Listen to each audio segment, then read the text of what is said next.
few weeks since we did a proper weird news story now, hasn't it? A proper dose of the weirdness. A bit of Americana. Like the guy that drove his truck into a strip bar was one of them. And then do you remember that other one maybe 2 or 3 months ago now, where there was a guy that stole a car and then I think he was trying to get away. So did he dive into a lake? And he got attacked by an alligator.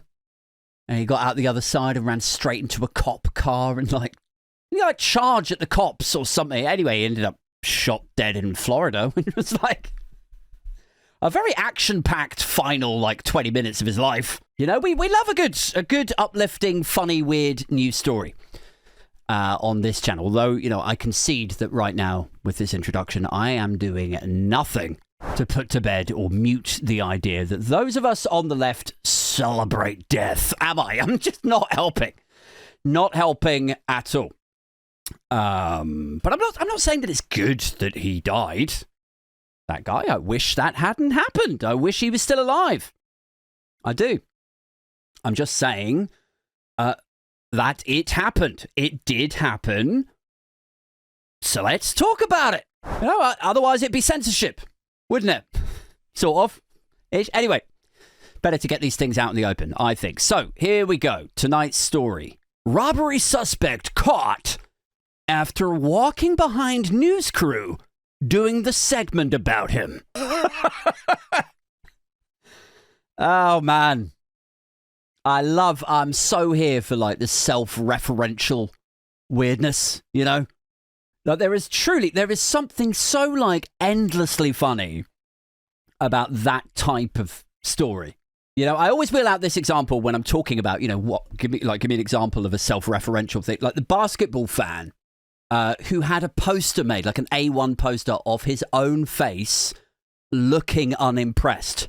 And then he holds up the poster of his own face and pulls the same face like that. It's weird. It's weird and self-referential, and I am here for it. Or the other example, it's a bit more, less well-known, I think, kind of forgotten these days.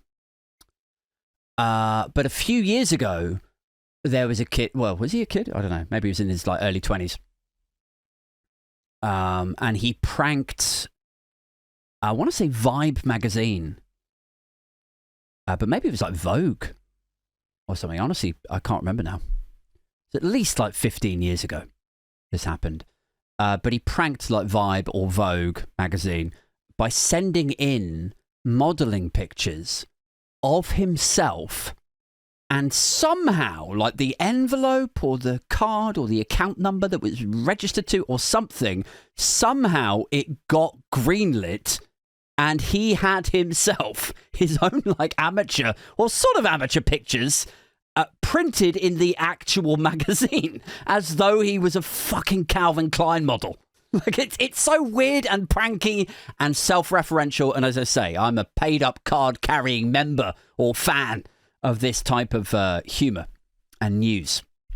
Anyway, this one, clearly a bit different. This one, the guy who allegedly did the robbery is caught after he walked behind the journalist and camera crew who were reporting on the crime that he himself allegedly may have committed. Let's get into it. Let's read some. It says, some criminals who think they've gotten away with the crime will at times show off. Sometimes they want to mock police and federal agents who had been on their tail for a while. Others, though, try to play it more low-key, hiding away so they don't arouse suspicion. But on Friday, September the 26th, a man suspected of multiple robberies in Idaho Springs, Colorado, managed to raise the bar up a notch. Okay. It says, the man in question, Richard Applequist, walked behind TV news crews as they had been filming segments about his supposed robberies. One of the anchors, CBS's Justin Adams, is this guy here, I think. He did a double take after seeing Applequist walk across the street behind him. Should we take a look? I think this is it. Yo. Hey, put the camera on him. Yo, hey, Mary, you see this person right here?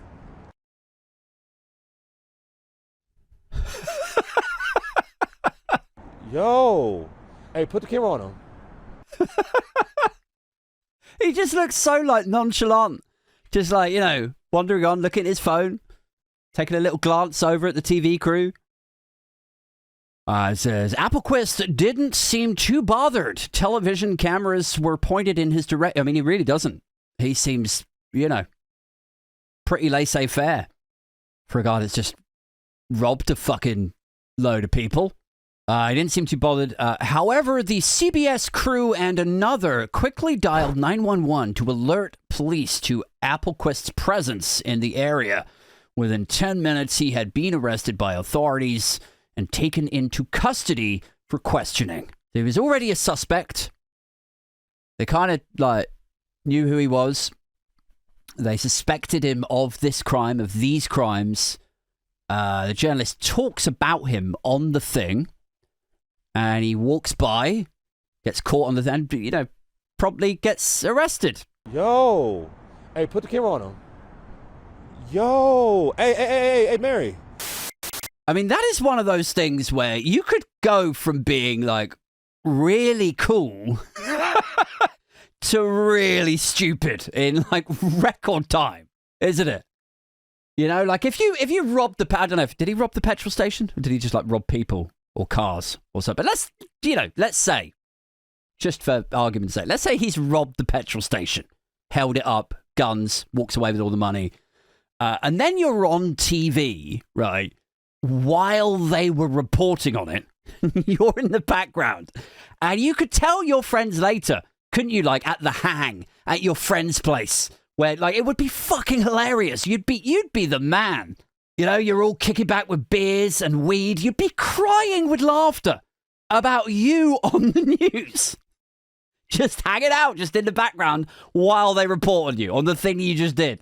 Like the social collateral you would earn from being that fucking ballsy and ridiculous would be insane. You know, you'd be super cool. You'd be up here, but then immediately getting identified by the journalist. You get jailed for 5 years for it. You'd go from cool to stupid in record time. That is a hell of a quick drop there. But the only thing that would make this more ridiculous and more self-referential is if you had a video game avatar of yourself on the news report somehow. I don't know. CBS's Justin Adams gave a quote afterwards. Everybody's talking about the story, like reporting about the reporter. And he says, I was in a sense of disbelief that, wait a minute, this is the guy who I'm literally just talking about and describing on live TV, he said. And then he sees him and he gets arrested. Reminds me of those stories that you hear. Don't know if you ever see these stories dotted about dumb criminals. You know, who, like, I'm sure I read one a few years ago about this guy who stole, like, a woman's bag or a man's bag or something. Like, he got a phone and a Rolex. And then he took a selfie of himself, like, showing off the Rolex. But then the image, like the photo that he took with the stolen phone, then syncs to the person, the actual owner of these things. It syncs to their iCloud. And they immediately see the geolocation of the fucking photo, like where it was taken, who it was taken by, you know? And then they just phone up the police. They're just like, yeah, could you go and collect my phone?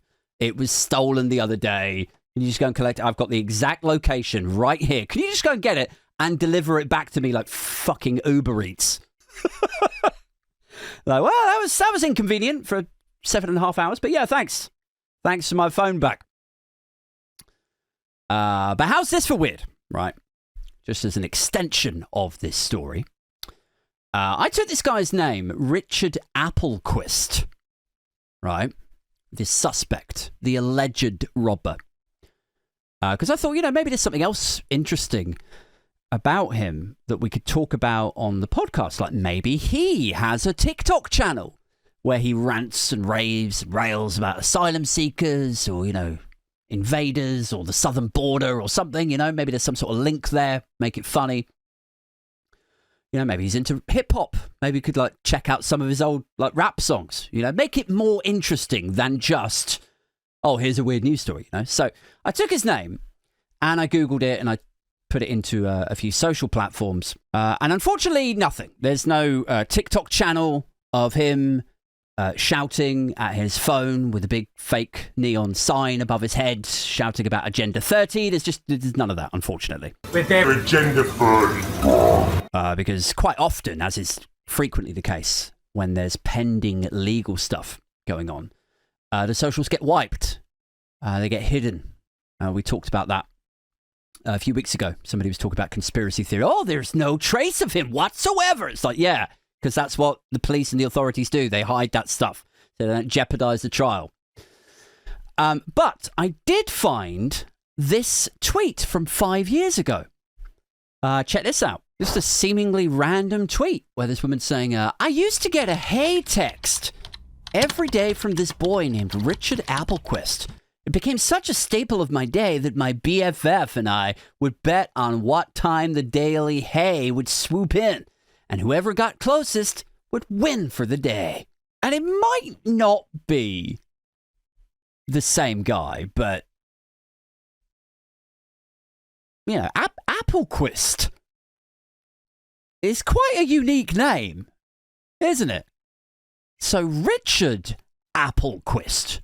Gotta narrow it down a bit further. Like, what are the chances of two people being called Richard Applequist, both in the same age bracket as well, both sort of millennials? And Bad Kitty here is, where is she from? Is she from Colorado? No, it doesn't say. She's from Colorado. But still, you know, it is slightly weird behavior, isn't it? From two men, both called Richard Applequist and both seemingly in the same age bracket. So yeah, it feels unlikely that they would be different people. I think she is talking about him. I think she's referring to him. Maybe. You know, I don't know. What the fuck am I talking about? But if it is the same guy, then Kitty love, all he wanted was a hey. That's all he wanted when he was a boy. Back in the day when you used to know him and he used to text you every day. All he wanted was a hey, love. Like the rejected male to incel jailbird pipeline is going strong here, isn't it? I mean, this guy, this Richard Applequist guy is, you know, maybe it's the hey, and now he's got himself in this bother, but this could just as easily be an Andrew Tate or Donald Trump fan climbing the walls of Congress, born from the same frustrations, couldn't it? You know, I'm not saying that you need, Kitty, that you need to reply to every guy that sends you those hey texts like every single day of the week. You don't need to do that. I'm just saying that maybe mathematically this gentleman could have avoided a life of crime if he could have just caught a break with a glamour model. Maybe. If you had just replied back and said, hey, how you doing? Like, what could the future have held for him? Would this still have happened? I don't know. And besides, you know what? I'm not asking you to do anything that I wouldn't do, am I, guys? Like, what was I saying the other week in the run-up to the big Tommy March? Like, I am on record for saying that I will set up a kissing counter, like an old school, like village fair thing, like a $1 kiss on the cheek from the prom queen cheerleader, like that kind of thing.